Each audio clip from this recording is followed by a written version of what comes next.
Dr. Stephanie Estima is the founder of Hello Betty, a community centered around female empowerment through health and business coaching. She's a doctor of chiropractic with a special interest in metabolism, body composition, functional neurology, and female physiology. She's the author of The Betty Body, where she shares her proven strategies to help women jumpstart and calibrate their metabolism, revive their libidos, rest guilt-free, and elevate their emotional well-being. Dr. Stephanie's mission is to empower women on a global scale to be the best versions of themselves, both physically and emotionally, through the power of easily accessible female health education. I loved my talk with Dr. Stephanie, and I can't wait for you to tune in. Oh, Dr. Estima, I'm so happy and excited that we finally were able to nail down a time for this interview. I've loved following along with you and your message about female empowerment, female hormones. You lead an amazing community of women. You're the founder of Hello Betty. You're an author of The Betty Body, and you really are and do speak to women about what we can do to take care of ourselves. And I love your voice online, and I'm so excited to have you on the podcast today. Oh, I'm thrilled to be here. I'm so excited that we're having this conversation. Yeah, well, can we start from the beginning? You decided to go to school to be a chiropractor, and then your career exploded into supporting women through nutrition and empowering them to move their bodies and become strong, and then even giving them support in regards to how they're going to take care of themselves throughout their business. So how did you decide to get into medicine and help people? Great question. So, I've always had a long-standing love for what we just call it like the neuromusculoskeletal system. So, when I was in undergrad, my undergraduate degree is in neuroscience and psychology. The way I paid for university and eventually chiropractic school was by being a fitness instructor. So I was like the step queen, Yes. I'm totally dating myself, but like No, I took low. step in college. Step in college. It was a class. Okay. It was great. Yeah. So step, I did high low. We did Taibo back in the day when that was kind of big too. Anyway, so that's, so I've always really been into, I remember even when I was young, my mom, for snacks, like, everyone had like, I forget what they're called. Joe Louis, I think is what they're called. Like they're sort of like these, breaded chocolate, with like a cream filling kind of sandwich. And I had like tomatoes and carrots and hummus, like that was I was always the weird kid with the worst snacks. No one ever wanted to trade with me. So nutrition has kind of been a foundational through line my entire life. When I got into uh, university, as I mentioned, neuroscience, fell in love with the brain. So anything to do with like brain metabolism, how we can alter brain function, how the brain and the body interact, and thought that at the time, I was like, well, maybe I'm going to be a pediatric. I thought maybe I'd be a pediatric doctor, and then started to volunteer at the NICU, and I was like, this is not for me. It's very hard. It's very I don't even think I lasted a month. Like I was there a couple of weeks. I was like, no, this is not right. And through a series of events, found chiropractic. One of my friends was in a pretty big car accident, and I thought, oh, well, she should be going to a physical therapist. And she was like, no, I'm just going to continue seeing my chiropractor. Like they're going to integrate like the rehab. And I was like, what?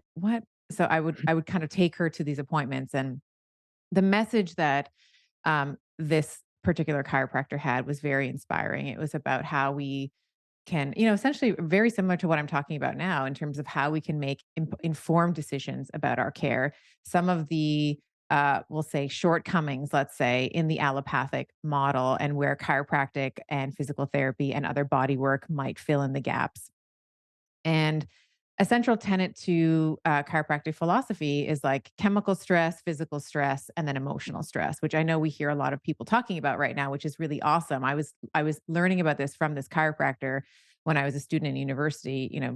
I'm totally dating myself now, but like I graduated 2003. So this will be my 20th anniversary next June. So like 19 years ago is when I graduated. So prior to that, like almost 25 years ago, he was talking about this. So, um, in my graduated chiropractic school, and in my practice was always trying to integrate how can we reduce the noise, like how can we reduce pressure and noise. So obviously reducing physical pressure and noise. So if someone has back pain, or they have compensatory movements or mechanical dysfunction, of course, there's a piece to chiropractic that is very readily, like very, people can kind of put those two pieces together. But also was always talking about how we can reduce chemical interference as well. So through nutrition, one of the most, in my opinion, I think you hold the same philosophical tenet that nutrition is one of the most powerful ways that we can heal metabolism, hormonal derangement. I'm sure we're going to talk about women today, and specifically, women have a very unique hormonal, milieu that they marinate in through the arc of their lives. So nutrition was always part of the practice, and started running a nutrition program, just a nutrition only program in house, and it really took off. I started writing some articles on Medium. It was on the ketogenic diet, and I was really drawn to keto because of my love for the brain. So, and I'm sure Mhm. you're aware of this, but like the origins of keto were really to help with individuals who had seizure disorders prior to medications like anti-seizure medications being developed. So, very interested in how that could alter neuronal function and firing patterns that we see in seizures. And then really found it was a really great weight loss tool as well, at least initially. And then through my sort of clinical observations, started noticing a difference between men and women. Like the guys would be like, "This is the best, doc. Like I've Yeah. lost 20 pounds. It's only been a week." Yeah. And then the wives that were kind of, the husband and wife pair, like the wife would be like, we're eating the same thing. Like I've lost a pound. It's not fair. Yeah. So started kind of exploring some of the different, like, and I'm so grateful to these, like, patients in my practice who allowed me to sort of play. I was like, okay, well, let's just like play.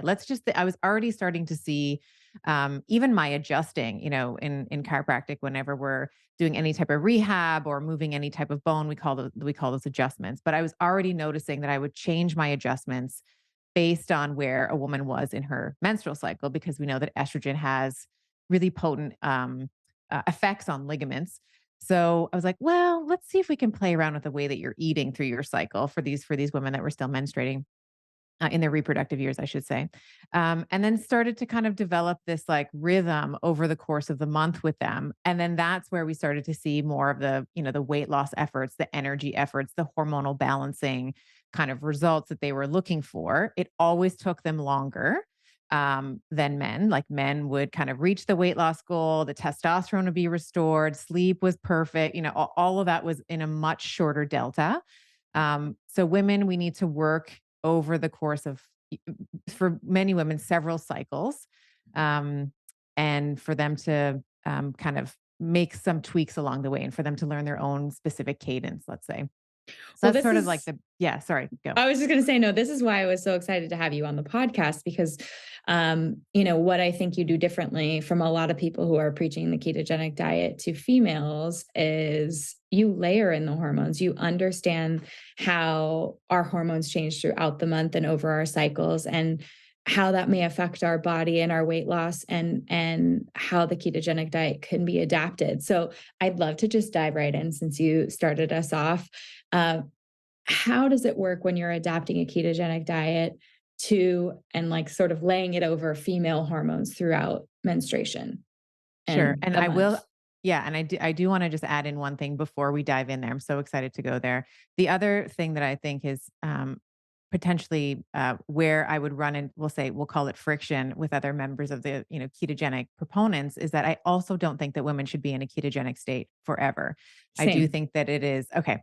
Okay. So as long as, so, and I've seen that, and I've seen women where they're, doing, it's like the deadly triad. I call it, like they're doing too much cardio, maybe if we get time, we'll talk about fasting today as well. Like too much aggressive fasting, too much aggressive keto. And like, I've been doing it for a year and I seem to be getting worse. It's like, all right, well, what you've done is you've ridden the area under the curve. You've sort of you've sort of ridden the maximal benefit that that diet is going to afford you. And now we need to adapt to something else. We need to bring you, like, and I say this a lot on my podcast, and I'll say it here because it's so important. Like the diet that you follow when you are, let's say, metabolically ill or sick or your hormones are bad is not the same diet that you will follow long term.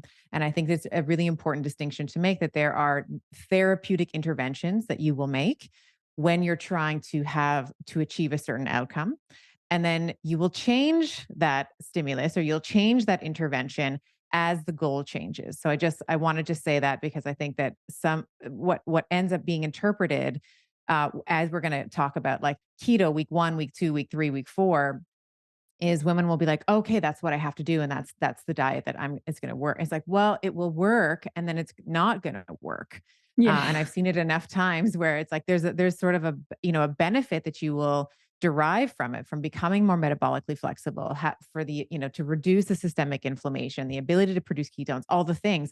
And then that stops. And we actually see that not only in the ketogenic diet, I've seen that with vegans that are like, when I first switched Yeah. from to veganism, I felt great. And then Light and I lost weight and everything's great. my skin cleared up and I was sleeping. And then what women specifically tend to do, I find this and I would love you to maybe comment on this as well, is when something stops working for us, we almost never consider the possibility that maybe it's the intervention that needs to change. Like we're always like, God, you know what I got to do? It's like, I'm not doing it enough. Like I have to Yep. just double down on the keto effort or double down on being vegan or double down on, insert stimulus here. Right. And then Mhm. we never consider like, maybe we've actually ridden the maximal benefit from this intervention and move on. We always blame ourselves. So I just wanted to say that before we dive Oh, in. and I completely agree with you. And it is such a response. It's a fear and a little bit of an anxiety response too, because no one wants to get off a diet that's working. And when it stops working, you're like, it's not me, it's not the diet, it's me. Like, how am I going to go from 30 net carbs to 15 net carbs in a day? How am I going to go from vegan to raw vegan, or vegetarian to vegan to raw vegan, to calorie counting on top of being keto or raw vegan? And then you're at a point where you are maxing out cortisol and stress response, and your adrenals are just screaming for help. Right. And you have nowhere to go, right? Like once Yeah. you're a raw vegan that's eating 800 calories a day, like there's like where are you going to go from there? Yeah. So I do think that there's just wanted to allow your listeners, if they haven't already considered that, to maybe think around, okay, so maybe this isn't the same diet that I need to follow forever. And I think part of that is because, and in the book, in the Betty Body, I talk about this idea that women are not little men, because men can, in many cases, follow the same diet for many, many years and be very successful at it. And so Mhm. there's kind of this narrative that's like, here's the best diet for you. Here's the best morning routine for you. And these are kind of talked about with a male lens. And there's nothing wrong with that. I love men. We were talking in the pre-chat, like I have 3 boys, raising 3 boys. Like I want them to really understand how they are unique and different from women. But at the same token, we also want our women to understand, like maybe, my morning routine, like I read about this in the book, like the title is Morning Routines Are Sexist, because all I had ever heard up until that point is like, you have to wake up at 4 a.m. and then you have to journal for 2 hours. And then you're going to like drink this tea that you've imported from wherever. And it's like, you know what? My morning routine when my boys were young was them waking me up. Like that, it was like them toddling into the room and being like, "Mommy," that was my morning routine because I was so Yeah. tired because I was breastfeeding overnight or whatever was Yeah. happening. And it's not a female, there wasn't a female narrative around morning routines. So I just wanted to start off with that Oh, as we dive in. it's refreshing for you to say that, because it's literally my life right now. And I posted a reel a few months back, and it was probably 4:45 in the morning. My boys are crazy early risers. I've spent so much money on like sleep consultants, like consults, because I'm like, I am not the expert here. Clearly my kids wake up before the sun. So like that first 5 minutes of morning light for them like isn't happening until an hour Right. and a half after they wake up, when the sun actually comes up. But my agent and I were just talking on the phone before this podcast, actually, and she was laughing because I was explaining my life, and I'm writing my 3rd book on really like owning where you are in your life and being able to pivot, and like the teachings and learnings of like what makes for a rich life. And it's not always about the food. And she's like, you know what? The morning routine is a privilege for men because they aren't raising the kids and feeding them breakfast and doing all Yeah. the things, and they are actually programmed not to think that they need to be there in the same way that culturally I would have so much guilt not being there for my kids when they wake up in the morning and doing the morning routine with them. So I'm so glad you bring that up because it is this like biohacking culture of what are we going to do and how are we going to biohack and start the day quote unquote perfect. And it's always in flux for women in every stage of A our hundred life. percent, 100%. And it's just like overwhelming for people to say, this is everything that you need to do. I'm like, give me a mini hit list that I will check off throughout the day. And if I get it done at 2 in the afternoon, great. If I get it done at 6 in the morning, great. But it's just about getting it done and not in some crazy order based on the time of the day. Yes. Okay. Amen. Amen. Okay. All right. Let's So let's with that let's get to preamble, yeah. Okay. it. All right. So with the flexibility of thought that this is going to change with time, this is usually how I like to structure a ketogenic diet for women. And I'll also say that when I am recommending a ketogenic diet for women, it's someone who hasn't been on keto for a long time. Maybe she's in perimenopause, like she's in her 40s. She's starting to say, hey, the things that were working for me in my 20s and 30s, and they're not working as well. Maybe she's experiencing some, you mentioned, cortisol. So maybe she's, experiencing some belly weight gain. So that sort of ectopic distribution of fat through the midsection, or like, kind of I don't like the words that are used around it, like muffin top, spare tire. I Mhm. don't like Mhm. those words, but just to give people a visual, really what's happening is because we have this hypercortisolemia that we are starting to put on padding through the viscera. Like we're starting to put on, like our organs are essentially gaining weight, like we're getting a bit, Mhm. fatter, let's say, or putting on more adiposity centrally. So it would be someone like that.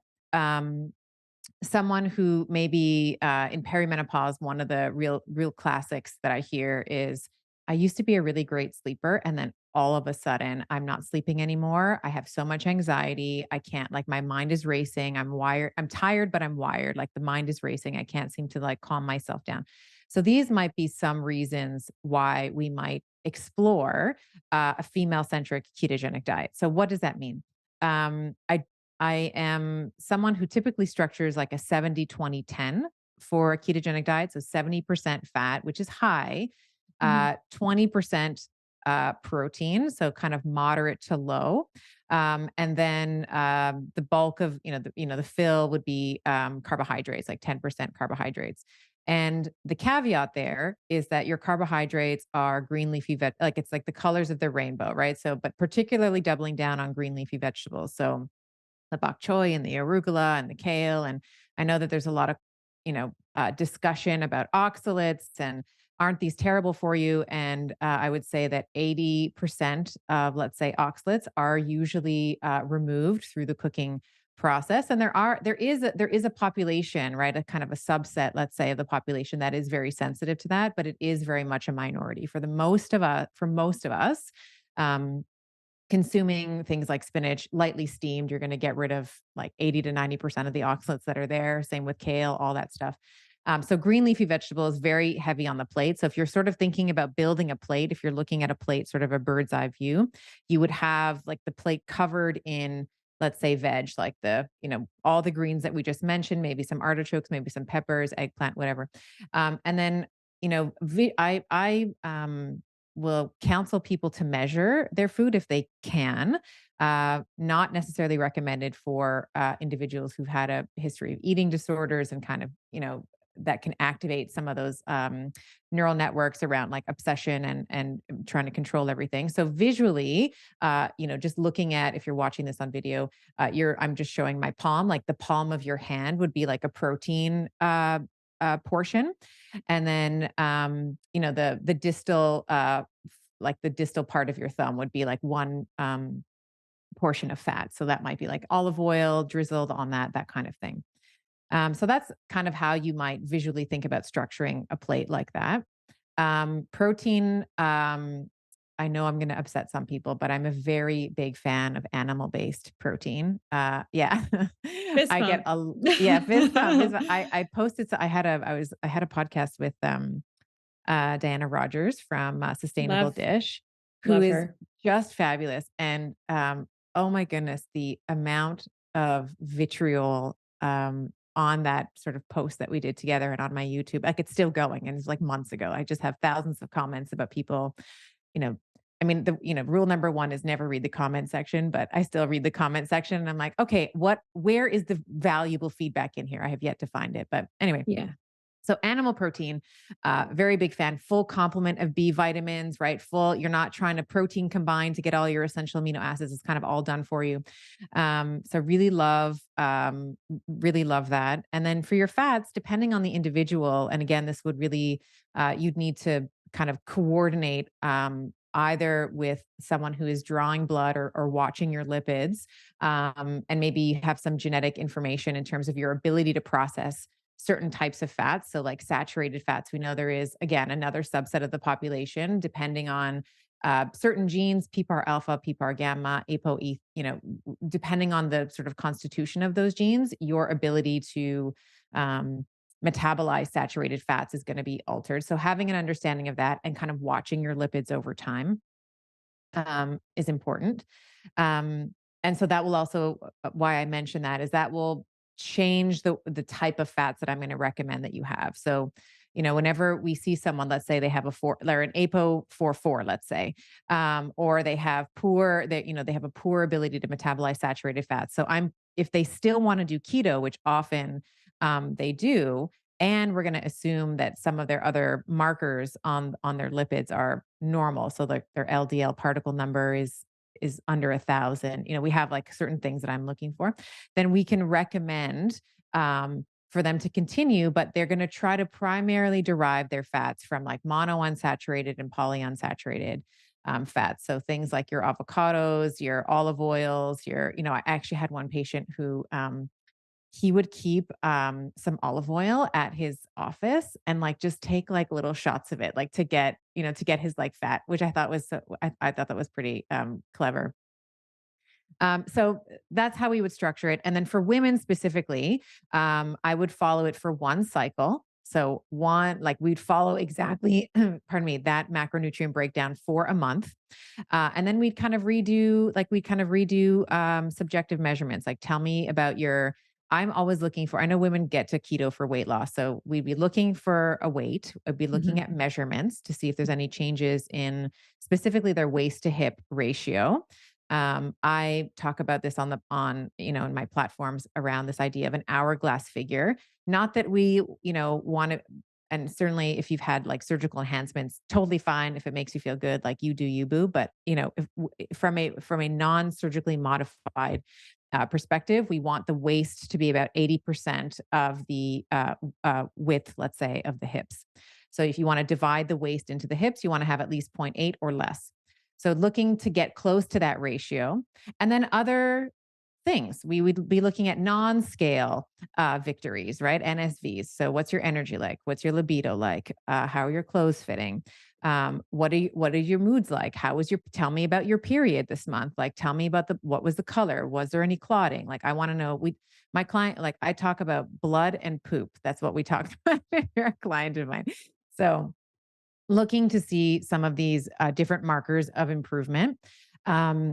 Depending on we'll say, I mean, there's a couple different ways we can slice this. Like there's different sort of hormonal uh, derangements or conditions that we see commonly occurring in the population, like PCOS, for example. Most common, at least I've seen, the most common data I've read suggests like 100 million women worldwide have PCOS. Like It's a that's a lot. that's a number. Yeah. Um, so they really respond well to kind of repeating that cycle one or two, maybe even three times, depending on the severity of it. Endometriosis typically also responds very well to an intervention like this. And I've seen, depending again, so I hate saying it depends, but it really does. So it really depends on the severity of the issue. So I've had clinicians who I teach they themselves have endo. And, through the course of, through our time together, which is, one of the courses that I teach is about 5 months, they've gone from like their menstrual cup being like 100% clots, like it's all just one big clot, to actually seeing liquid blood in there over the course of 5 months. So you might extend, right, that depending on the severity of the patient, and that's more of a clinical call. But let's pretend that after a month or 2 or 3, um, I know that Finney and Volek sort of define fat adaptation somewhere between 8 and 12 weeks. So Mhm. in female cycle terms, that's like 2 to 3 cycles, let's say, to Mhm. become fully fat adapted. So at that point, then we start moving into more of a cyclical approach. So actually understanding where you are in your menstrual cycle. Your menstrual cycle is not just your period, even though that's like kind of the most salient. People don't. It's like I say that sort of half joking because I also used to refer, like, those two words used to mean the same thing to me. My period and my cycle. It's like, yeah, I'm on my cycle, right? But your Yeah. period obviously is when you're bleeding, right? And then Mhm. your cycle is the entire cycle because there's a lot of things hormonally that are happening over the course of about 29 and a half or so days. So, day one of your cycle is the day you start bleeding. Um, so when we kind of move from that, I call that phase one of the Estima diet. So like that whole 70-20-10 repeating for several cycles until we start to see like the body composition changes, maybe the weight loss is plateaued, but we are seeing those non-scale victories also achieved. Then we'll move into like more of a phase two of the Estima diet, which would be more of the cycling based on where you are in your cycle. So Mhm. first couple of preambles, as we did before, all cycles are different, right? So I said 29.5. If you're 28, that, you are still within normal. So 26 to 33, 34 days is considered a normal cycle. So, Mhm. and the best way to know whether or not you fall in that range is to track. So if there's one thing that you take away from this show, if you haven't already started doing so, is track your cycle. Oh, I have to say, started syncing my Aura Ring with natural cycles, Yeah. which is the only FDA approved non-hormonal birth control, Mhm. because it has the ability, and now it's so easy because the Aura Ring takes my temperature, so I don't even have to use a thermometer in the morning. It's phenomenal. Like, it literally, no other tracking app, and I'm not being paid to say this, like, has ever made it so easy. So I don't think there are any excuses anymore. Like, you can know to the day when your temp spikes, when yeah, it's amazing. Like, It I'm ready for my period when it's coming. Like, Yeah. it was great. It was so great. And I think that's so empowering for women because I think, when I was growing up, at least talking about periods and like your cycle was, when I first started menstruating, it was like, oh, good for you. Here's a pad. Like Yeah. there was no discussion about it, what it meant, what to Mhm. expect.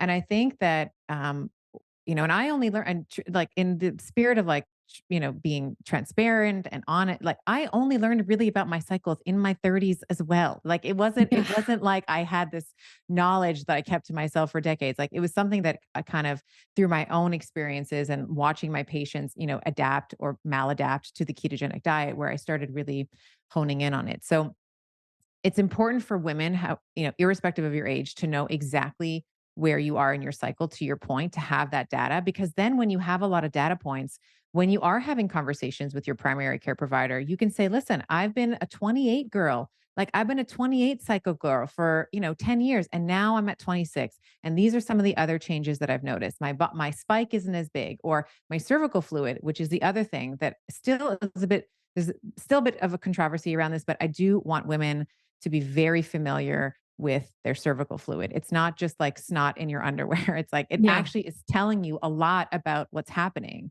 Yeah. And I know that people still can kind of get grossed out about that, but No, let's not be grossed out. TMI it. Let's get straight into it.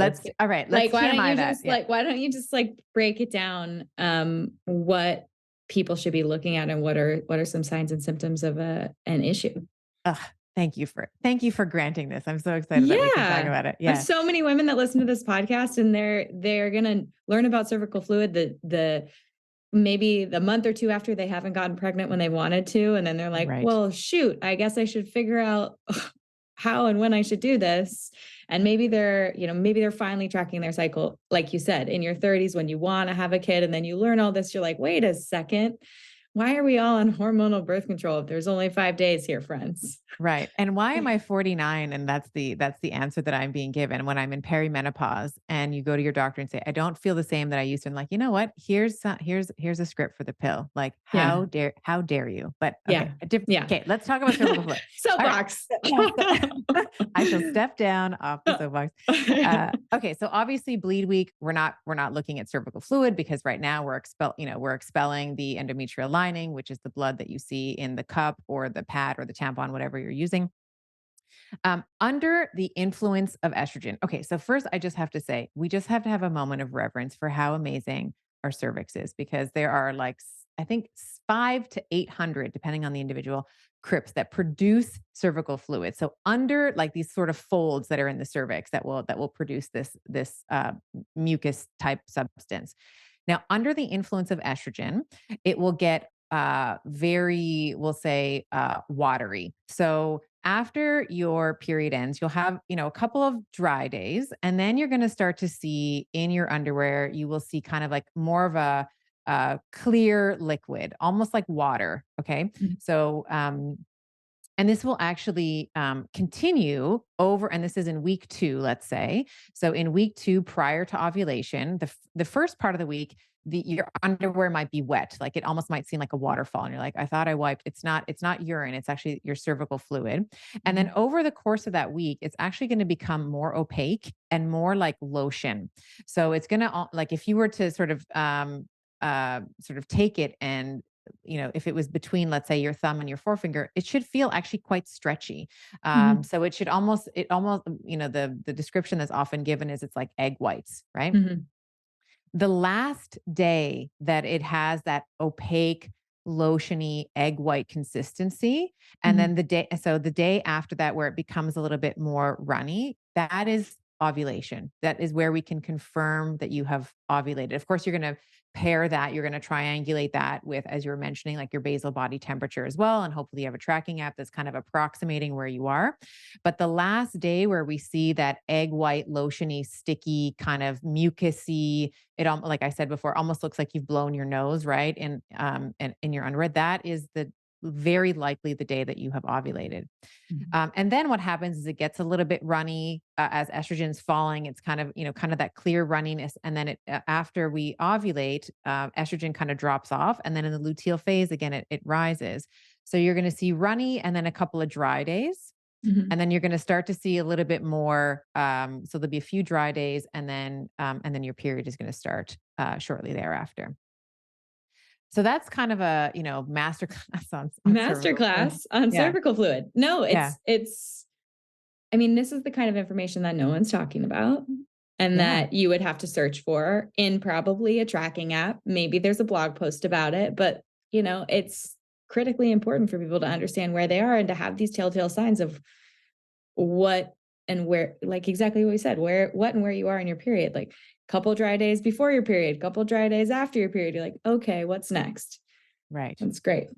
And it's interesting too because I grew up, and I'm not knocking any religion. Like I grew up Catholic, right? So I used to think that I could get pregnant The at entire any time of month. the entire month. If I went into a swimming pool, I could get pregnant. Like Oh that was yeah. the messaging, right? And like there was so much fear around like if you have a baby out of wedlock, this is the type of person you are. Right. And maybe that was just my experience, but I've spoken to enough women who have also been raised Catholic, and they're like, "Oh my Same. gosh, same." Okay, Yeah. so You're it is preaching to the choir. it is physiologically impossible for you to get pregnant once. So if you've confirmed ovulation, we know that egg, depending on your age, will last somewhere between 4 and 24 hours after that egg has been released. So 24 hours after that egg has been released and it is no longer viable, it is impossible to get pregnant. You cannot get pregnant if there's not an egg there. Mhm. So so this is also, if this is important, if you're trying to avoid becoming pregnant and if you are trying to become pregnant, right? So there's, I know that you're pregnant right now, which I'm very excited for you. Congratulations. Right. But you Thanks. have to kind of know that, right? Yep. When I was first, my husband and I were trying to get pregnant, the first month I didn't get pregnant and I was devastated. Okay. So it was I mean, luckily we were pregnant, the second month, and I was like doing handstands afterwards. I was like, these guys are making it. Like these guys are Yeah. those swimmers are making it to the egg. Like I was in a handstand for 30 minutes afterwards. Yeah. But I can only imagine, I can only imagine like not knowing my cycle, not understanding when I was fertile and having this happen over and over and over for months. It happened to me for 1 month and I was like devastated, Mhm. crying. I was like, how could I have this period? I can't believe I'm not pregnant. So I think that for the women who are listening who are thinking about, in the short term, let's say that they want to become mothers or they want to become pregnant, that this is very important information for us to understand about our cadence and our rhythms. 100%. Yeah. 100%. So if someone is cycling and they're going into phase 2 where they Yes. are changing their diet up, they've gone away moving away from the 70-20-10 phase 1 of the Estima diet, and they're moving into what would be more of like a maintenance lifestyle type of diet. How are they eating over their cycle? So you said we have, day 1 is the first day that you're bleeding. And why don't Correct. you walk us through the cycle and then you can walk us through the food over the cycle? Sure. Wonderful. So, first week of your cycle for most women, our appetite typically is lower, right? So progesterone is no longer around. First couple of days, especially, you may notice maybe the first day there's like some chocolate, but that might be a magnesium issue, which we can circle back to. But for assuming that you don't have any nutrient deficiencies, first couple of days of your period, you should notice a attenuation or a lowering of your appetite. And so this would be, and I kind of change phase 2 based on who I'm sitting in front of. But as a general rule, in terms of maintenance, I do like to return in this first week where we typically have a lower appetite.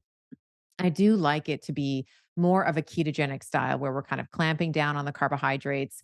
You can have more fat. I always get asked the question, but what if I'm training and what if I'm working out? So it doesn't have to be 70-20-10. You can certainly do like a 60-30-10, right? But the idea is to kind of clamp down on the carbohydrates. You can bump up the protein certainly and pull back on the fat. Mhm. As we move into the second week, what we're seeing now from a hormonal perspective is estrogen was very, very low in the beginning of week 1. And then it starts to make its rise, right? It starts to rise towards the end of week 1. And then at the beginning of, kind of we'll say mid week 2, around day 10, we do see this like very rapid increase in estradiol. And the reason why that's happening, estrogen is an anabolic hormone.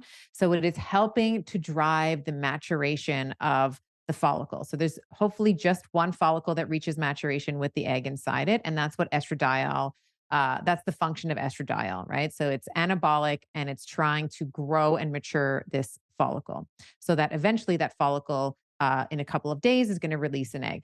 So that estradiol rise is probably about 50 hours or so, following which we see a surge in luteinizing hormone. So luteinizing hormone, I always anthropomorphize everything. So luteinizing hormone is like the crazy uncle that comes in after, Christmas dinner. He's maybe a little bit drunk and he comes because this happened to me once. So this is how I Yeah. kind of remember it. Like he came to me and he's like, Steph, and like hit me on the back of my, hit me on the back of my neck and like I spit out my food. Right. So that's basically what luteinizing hormone does. It's like it kind of shoots up, right? And then Yeah. drives the follicle to spit out, if you will, the egg.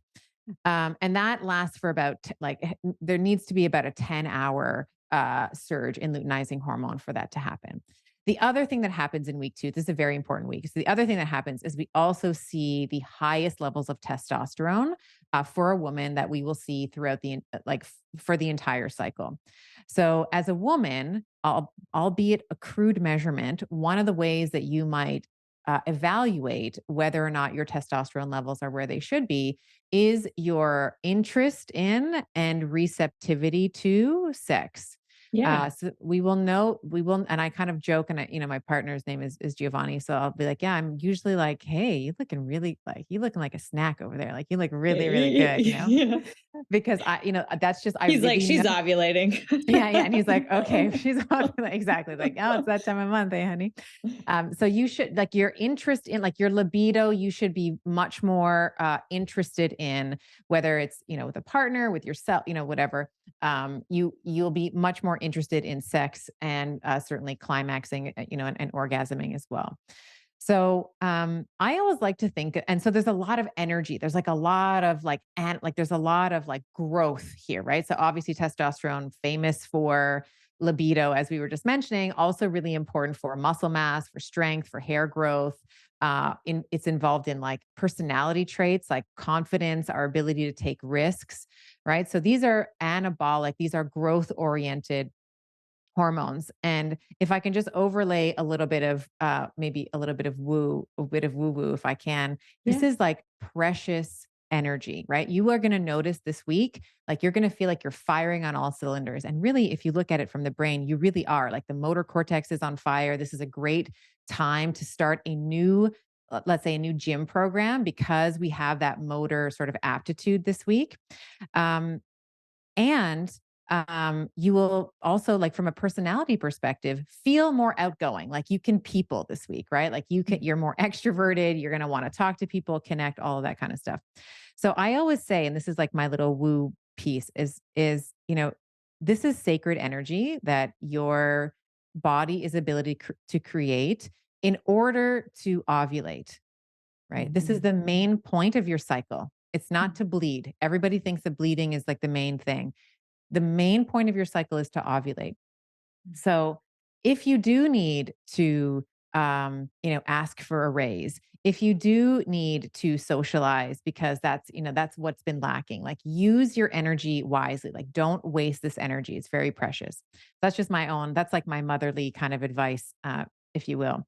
And in terms of nutrition, we'll just kind of stay here with the nutrition because we have those two really big anabolic hormones that are rising. We have testosterone and estrogen. I really like to almost profit, if you will, from that rise in testosterone by increasing protein. So here is where you'll see me clamp and pull way back on the fat. So it can be like I can half it, like it can come down to like 30 or 40%.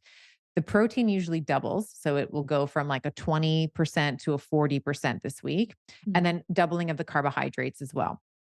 Why do we care about this? Well, as a perimenopausal, if you are in perimenopause or you are thinking about, even if you're in your 30s or your 40s or beyond, um, one of the things that should be a major concern for you is a preservation of muscle mass. And the way that we do that, there's many ways. There's a couple ways. Mechanicals like stimulus and stress, which is like you getting in the gym and lifting Lifting heavy weights. heavy. Yeah, lifting heavy weights.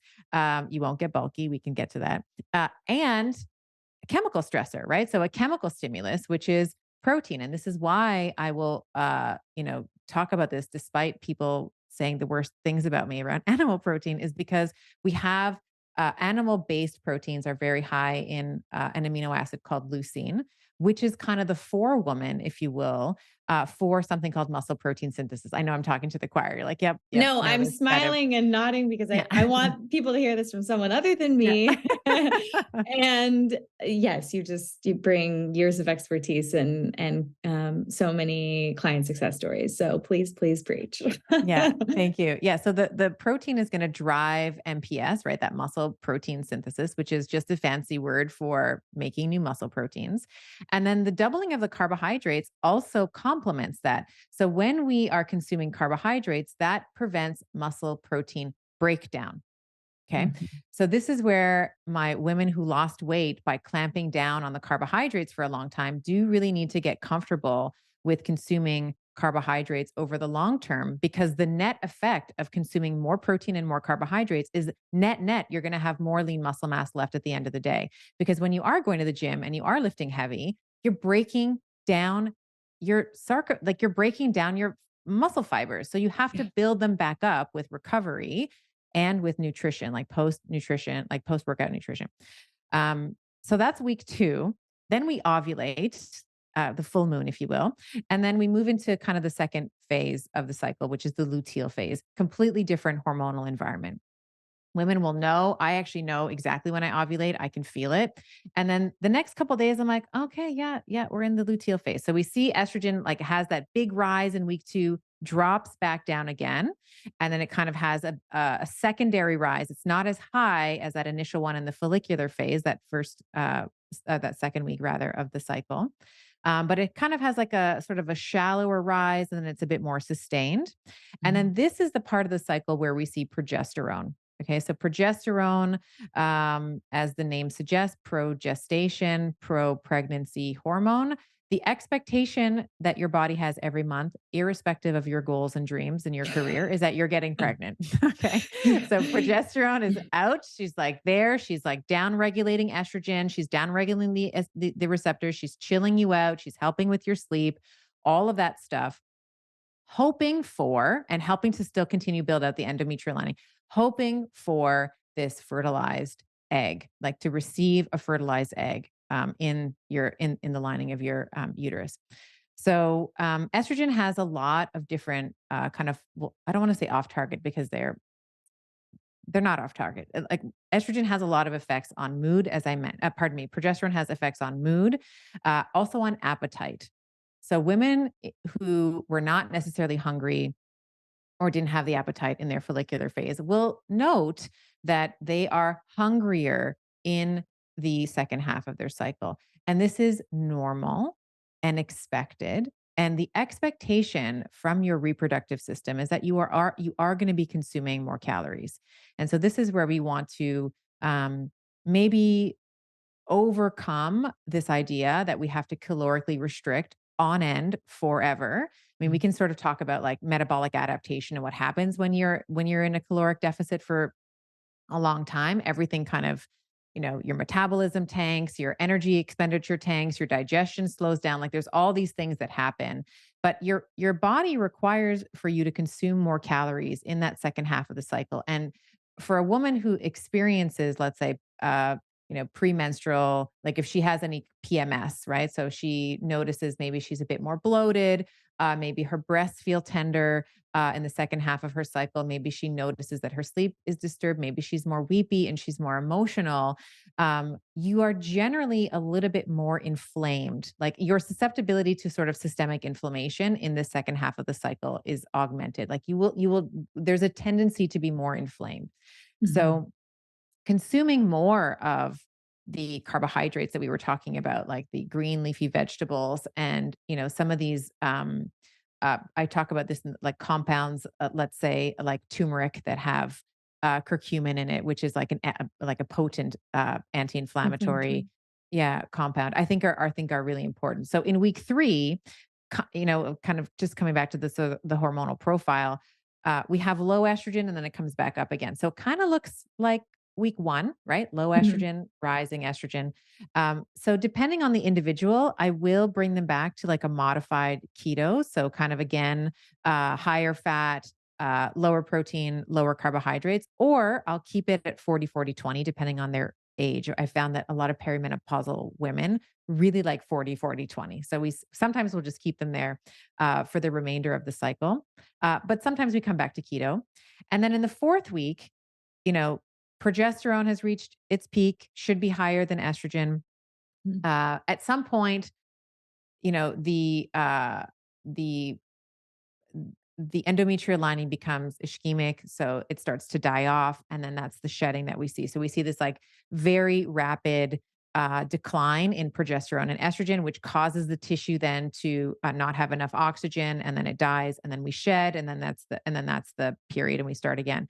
In that 4th week, again, higher protein, higher carbs, as I was mentioning, you need more carbohydrates. The good carbohydrates, if you can, like the green leafy veg, more protein because it's satiating, right? We Mhm. tend to be hungrier. Mhm. And then I would also bump up the calories, typically by somewhere between 10 and 15% that week. And I learned this, through my own experiment. Like I used to try and white knuckle like the same calories all through the cycle. And then in week 4, without fail, I would fall off. I would Mhm. binge. I would eat all the chips, the cookies, all the crackers, all whatever was available in the pantry. And then I'd be like, Sure. why am I such a loser? Like, why can't I?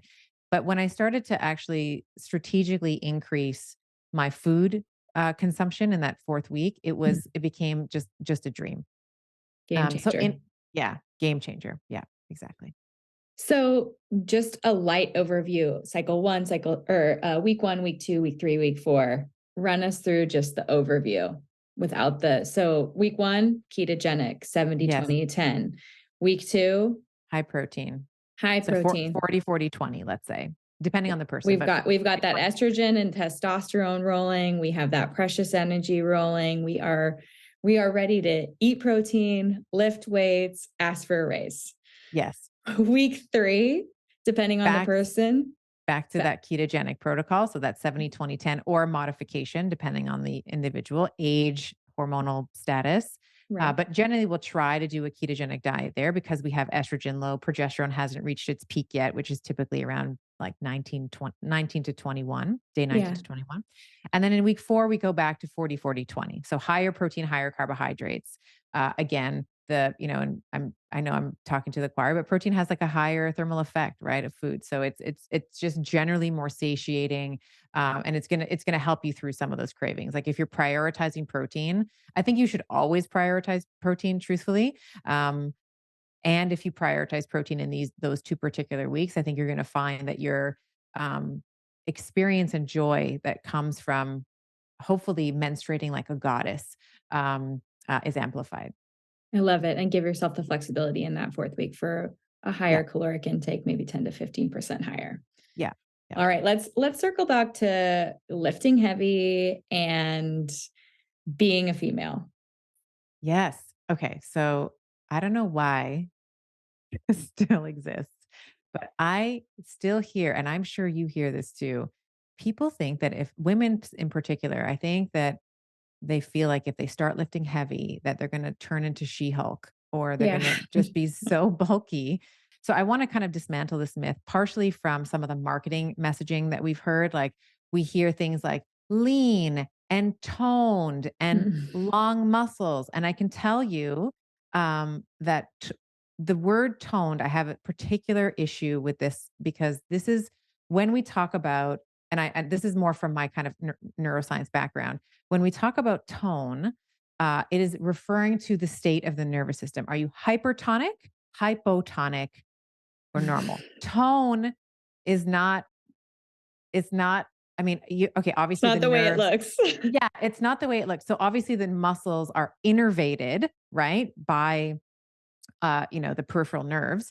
But tone is not like looking toned is not an appropriate description. Like what they're saying is like athletic, but not too athletic, like some muscle, but not too much. Like that's kind of what Yeah. I think they're saying.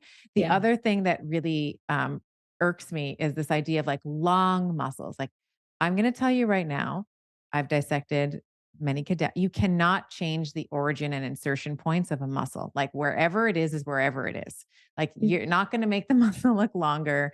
But it's like we hear these like long, lean, toned, like we hear these words and we're like, oh yeah, that sounds like really good, but it doesn't really mean anything. It also has to do So with their height and the length absolutely. of their bones. Absolutely, absolutely, and their morphology, like, how do you metabolize estrogen? Like, are you more androgen dominant or Yeah. estrogen dominant, right? Like, I tend to be more of an estrogen dominant individual, so you'll see, like, I'm much more hippie, right? Like, Yeah. I got a booty, I got hips, I'm never gonna have a thigh gap, like, that's not in the cards for Yeah. me versus someone who's a bit more androgen dominant, you might find generally that their morphology, they're usually, their leanness, they're usually leaner, let's say, than someone who is more estrogen dominant, or the way that they metabolize estrogen is different. So let's just get that out of the way. Lifting heavy, um, maybe, uh, well, maybe. Do I want to use the word maybe? I'm going to say absolutely is the best thing that you can do for your health, not only from a metabolic perspective. So, the more muscle mass you have, obviously, um, well, or not so obviously, you will become a better glucose disposal agent. I know that this is your area of expertise, right? So, Yes. like the more muscle mass you have, the more carbohydrate tolerant you will be, and the more that your muscles will actually, extract that glucose, phosphorylate it, and kind of keep it in the muscle. So it's not, it's like kind of like Vegas. Like once it's in the muscle, it stays in the muscle. Like it doesn't come back out into the bloodstream for use. So from a metabolic perspective, your blood glucose regulation is much better. I would argue, and this is kind of, I've been talking a little bit more about this lately, and I would love for you to weigh in on this too. There's like a lot of people are like foaming at the mouth with semaglutide and Ozempic and these like GLP-1 agonists, these medications that are, purported to, and we see like very famous celebrities who've lost lots and lots of weight because of the insulin output that it provides because of the glucose regulation. And I think that um, while that seems to be a useful drug, at least in obesity management and type 2 diabetes, now we're starting to see like Hollywood very interested in this as a weight loss tool. And one of the things that lifting heavy weights will give you that this pill will never give you is a sense of self agency and power and strength and your ability to get uncomfortable. And I know that that's a little wishy-washy, but I've been lifting, step instructor from like, the 2000s, right? Like this is what exercise has given me is the mental fortitude and grit that I would have never gotten if, that drug was available like 20 years ago or some equivalent. Mhm. 20 years ago. It has given me confidence in myself, which is like a slow and agonizingly slow process. But I think that one of the biggest gifts that we can give to ourselves is learning how to accept who we are for all that we are, all the good, all the bad, all the ugly. Fitness has really gifted that to me. And I don't think that you can get that um, in a pill. And I'll say one more thing with, lifting weights. So we have like this metabolic effect. We have this sort of emotional effect. And then I would also say, just because I have to talk about the brain, every single time that we are lifting weights, along with other growth factors, but one of the growth factors that we upregulate is BDNF, brain derived neurotrophic factor. So lots of letters there. All it means is that the brain is like you're sprinkling some miracle grow on the brain and it's growing. Okay. As we age, again, when we're thinking about cognitive capacity, when we're thinking about, particularly for women who tend to have more susceptible to things like Alzheimer's, and even autoimmune diseases as well, which is we're not going to talk about, or maybe we will talk about myokines today, but um, one of the things that we want to be thinking about is the specific brain effects that lifting weights has. Focus, clarity, and then just the organ gets bigger. Like, or at least the preservation of the white and the gray matter. So, like where the neurons are born, and then like the axons, let's say. So, very, very important for us to consider that as we age. I know we don't see the brain, but it's involved in everything. Ugh. And Yeah. I will say, as someone who grew up playing a cardio sport, soccer, and moved into really loving gym time and then moved into yoga, uh, and moved back into weights. And I have a set of kettlebells here at home and I have access to lifting.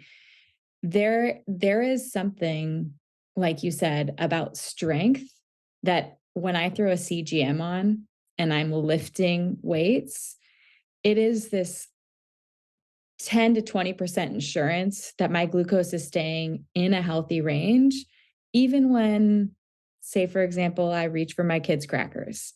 Like I love the buffer, like the buffer that weightlifting gives you for metabolic health, to not feel like it is on a diet, off a diet, I made a mistake, shame and guilt. It allows you to flow through what would be normal behaviors without feeling like I just screwed up the whole day, because all of that negative energy, all of that, all of those thoughts that just ruminate in your brain that break down your confidence. Not only are you building up that confidence with your weightlifting, but you're giving yourself the buffer of, it's no big deal. Moving on. Absolutely. Yeah. Moving And on. What are we yeah. having for dinner? Protein and veggies? Okay, great. Yeah, perfect. Perfectly said. And I love something that Dr. Peter Attia talks about is I think he calls it the centenarian decathlon or the centenarian Olympics, something like that, where he wants to be able to, I think there's like 10 exercises maybe that he's identified that he wants to be able to do when he's like 100, 95 or 100 or a super centenarian. Mhm. And I think that that's also a really important lens to take. Like what, and I've listened to him say that and I'm like, yeah, you know what? As a woman, I can't wait to like when if I'm blessed to be a grandmother, I want to be able to say to my sons, like, I can take care of the baby today. Like I can give, maybe your wife a break and I get to spend time. And that means that I can take the baby to the park. I can get on the floor and, play blocks. And then I can get up, unassisted without needing a cane or a chair or someone to help lift me up off the floor. So I think about, I've talked about it kind of like I've adapted his, centenarian decathlon as like, I want to be the favorite grandmother, like I want to have the grandkids be like, wow, Stephanie she's able to do this and she's fun and she's not, on a plethora of medications. And when I think about how I want to age, I think that, and I'll say this, this is my bias as well. I don't like the message of anti-aging. I like the idea of like aging well. Like you can't not age. We're all going to age. But how can you age in the best way that you can? For me, when I'm not so intensely working in front of my computer or, I want to be able to lift my luggage off of the conveyor belt. I don't want to have to ask somebody to do that for me. I want to be able to independently live in exactly the way that I am now without thinking about it, without thinking about how what handicaps I might have. We just Right. recently moved into this house and I was lifting dressers up and downstairs and my father-in-law was like, you're a woman, you're gonna hurt. And I was like, but I'm strong. Like I can do like 6 or 7 chin-ups. Like I can hip thrust like 400 plus pounds. Like I have leg strength. Like I can lift this thing. Right. Yeah. So I think it comes in it comes in useful not only in like looking good because you'll definitely look much better if you lift weights if you're versus just being a cardio bunny, which I was for many years with my step and high low and all of that. Like you lift weights to get better at life, like it Mhm. helps you get better at other aspects of your life. Maybe that's what I'm trying to say.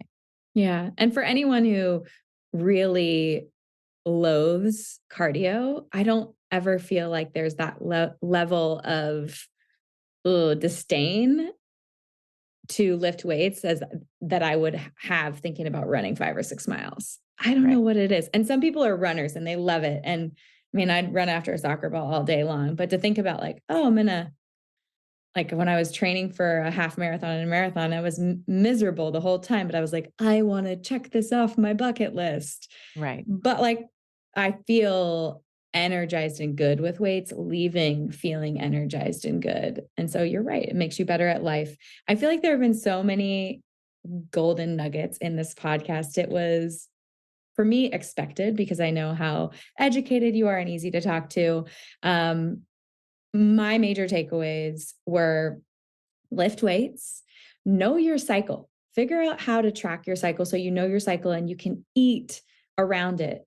Give yourself the flexibility in that fourth week to up your caloric load and then get serious in week one on a ketogenic style 70-20-10.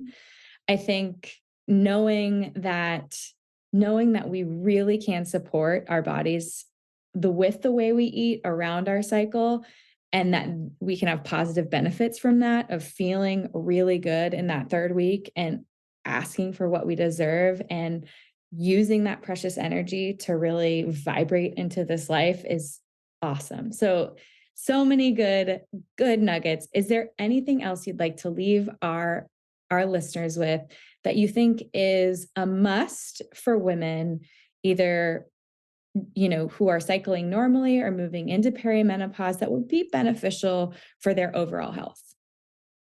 I would I'll leave you kind of with this is maybe me falling back on my chiropractic philosophy a little bit. And that is that no matter where you are, it is my fundamental belief. It is a philosophical tenet that I hold very close, and I've seen it thousands of times in clinical practice, is that your body wants to heal.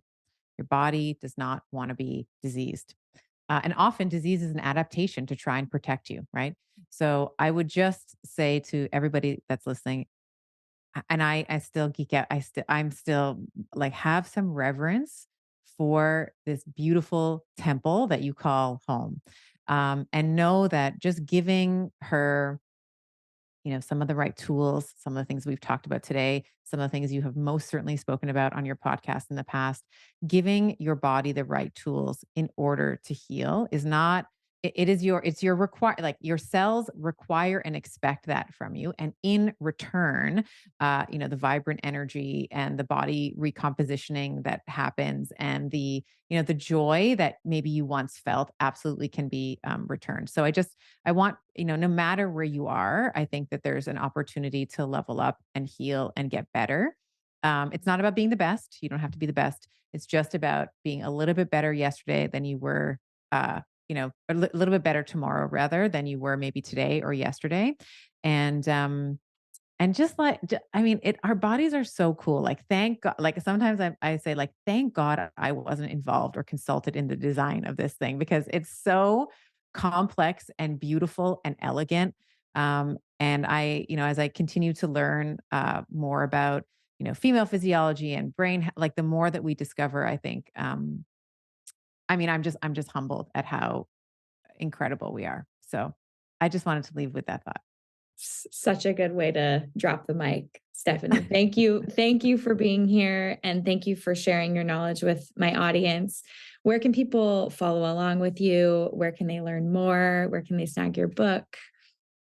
Sure. Yeah. So I have a podcast that you are coming on shortly for. I'm very excited for that. So the podcast is called Better with Dr. Stephanie, following through with that philosophy, like not best, but better. My book is called The Betty Body, named after the fans of Better. So they started calling themselves Betties. So we're like, oh, that's cute. So our community, we call our community our Betties. So it's called The Betty Body. You can find that anywhere, any online, Barnes and Noble or Amazon. It's all there for you. And you can follow me on Instagram if you want as well, and reach out and say hi. I'm Dr. Stephanie Estima on Insta.